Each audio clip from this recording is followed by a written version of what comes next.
A day ago, Ukraine marked its Independence Day under bombs, and today it has seemingly lost more territory to Russian forces as it claims new advances. The war in Ukraine is showing no signs of easing as of now, despite the US-led efforts to find peace. Sure, there is talk of peace, but on the battlefield, the moves continue. On Monday, Russia said that its forces had captured another village called Zaporizhzhye, located in Ukraine's Dnipropetrovsk region. It's an important industrial hub that has until recently been spared from this heaviest fighting of the war. Ukraine, of course, denies the Russian forces have gained any foothold there. But in the last 24 hours, Russia, on the other hand, claiming strikes on a Ukrainian missile depot, drone factories and troop positions. In fact, the Russian Defense Ministry has said that its air defense units also destroyed 3 HIMARS rockets and more than 170 Ukrainian drones in one day. Ukraine has said that it countered the Russian onslaught as its troops fought 85 clashes along the front lines on Sunday. They noted that the fiercest battles continue near Pokrovsk. More importantly, in recent times, Ukraine has also more frequently carried out bold attacks on Russia's energy infrastructure. Its forces claim to have hit a Russian oil refinery in Samara and set fire to a dock at a port on the Baltic Sea. It is Russia's second largest port. This even after the US has reportedly blocked Ukraine from firing long-range missiles into Russian territory for several months. According to new reports, Zelensky has responded to the reports, saying Ukraine has recently been using its own weapons and not consulting Washington over its strikes. And what's more, both sides have unleashed waves of drones at each other. Just today, Ukraine saying Russia launched over 100 drones, killing a 37-year-old civilian driver in Sumy. Meanwhile, Moscow says Kyiv sent 24 drones deep into western Russia. Drone attacks even reached the Kursk nuclear power plant in western Russia, sparking a massive fire. Authorities insist there were no casualties and no radiation risk. And as both sides drop deadly weapons at each other, the president of Ukraine has taken the opportunity to renew his call for a summit with the Russian President Vladimir Putin, insisting that the format of talks between the leaders is the most effective way forward. And this is an interesting and crucial development because, remember, it was Zelensky himself who had signed a decree banning talks with Russia.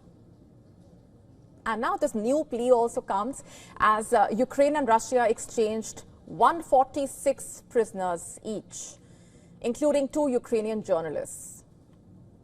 On Monday, he announced Ukraine aims to secure at least $1 billion a month from allies to buy US weapons through NATO's Prioritized Ukraine Requirements List, PURL program.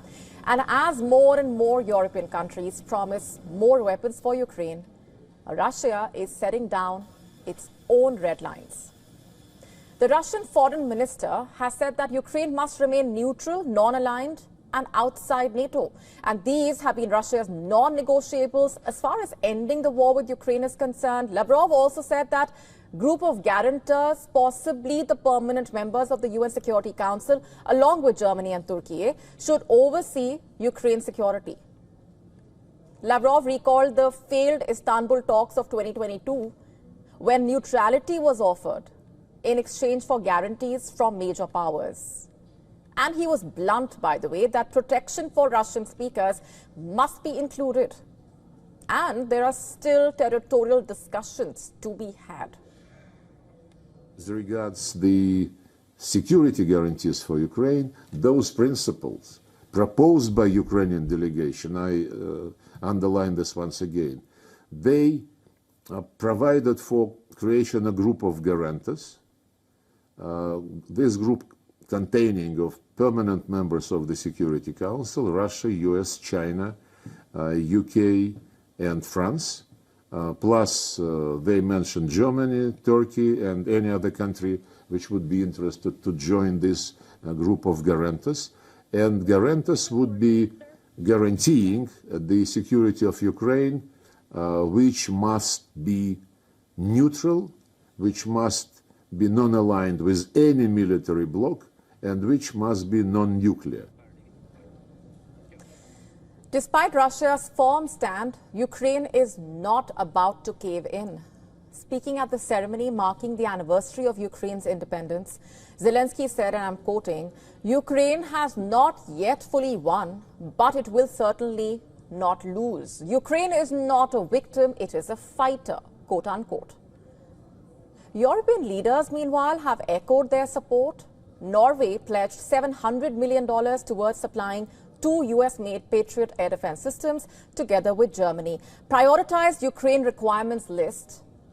Yet the reality on the ground is unchanged. Russia now controls about 1/5 of Ukraine, including Crimea, and continues to reject Western calls for a ceasefire.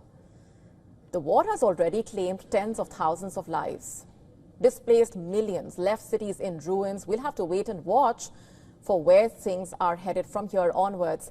One day, Ukraine celebrates its independence. The next, it buries more victims of war. How long will it really take for dialogue to silence those guns? Scientists in India have uncovered a fossil of a reptile that once swam in rivers nearly 200 million years ago. This rare discovery found in Jaisalmer's village is expected to enable a better understanding of India's prehistoric life. A team from a Jodhpur-based university, in fact, unearthed the remains of a crocodile-like reptile that reportedly lived during the Jurassic Age.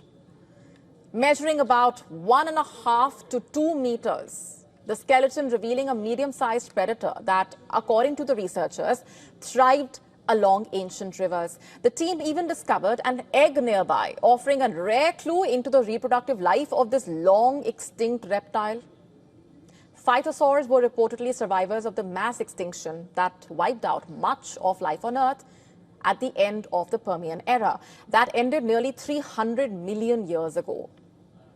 The reptile is said to have fed largely on fish and played a vital role in balancing the river ecosystems. And what makes this find extraordinary is also that it is India's first phytosaur fossil and only the second such discovery worldwide. According to reports, the site in Rajasthan showing signs of holding more fossilized remains, possibly even of dinosaurs. The fossil was recovered from a Jurassic-era hill range that stretches nearly 20 kilometers. Made up of sandstone and iron-rich rocks, the terrain has long been considered a treasure chest of ancient life. Experts saying such discoveries could dramatically reshape our understanding of the subcontinent's prehistoric ecosystems. Evergrande's crisis has taken a decisive turn as its shares were officially delisted from the Hong Kong Stock Exchange. Trading had already been suspended since January 2024 when the High Court ordered the developer to be wound up. Once valued as China's second largest property company, Evergrande defaulted in 2021 after missing crucial debt repayments. Weighed down by more than $300 billion in liabilities, its shares have since lost over 99% of their value, marking one of the steepest corporate collapses in China's history. At its peak, Evergrande had 1,300 projects across 280 Chinese cities and was linked to businesses ranging from electric cars to professional football. The founder, once Asia's richest man, saw his wealth evaporate as regulators fined him $6.5 million and banned him from capital markets for life. The company also overstated revenues by $78 billion, deepening investor mistrust. The fallout rippled through the economy, hitting construction, finance, millions of households that had invested their savings in unfinished properties.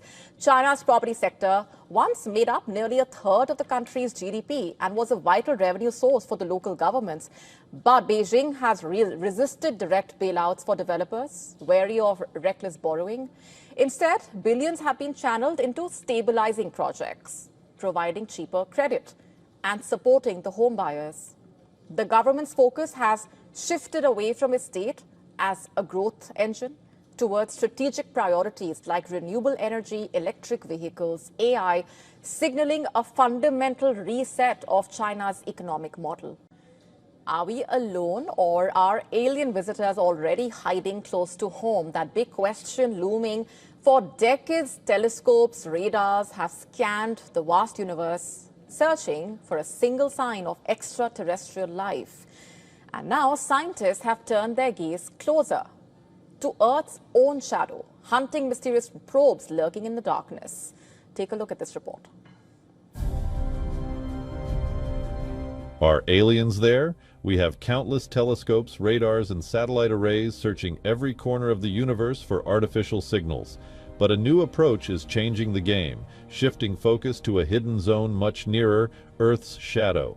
This natural cone, cast high above Earth where no sunlight reaches, is a cosmic blind spot free from reflection by human satellites and space junk.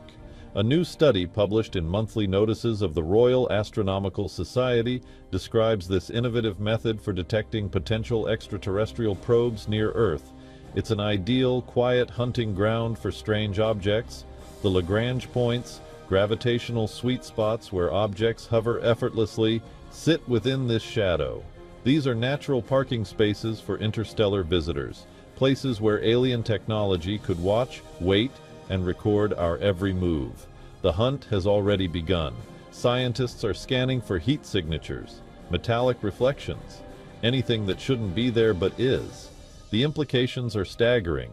If probes exist in Earth's shadow, they've been documenting human civilization for decades, maybe centuries, recording our wars, our progress.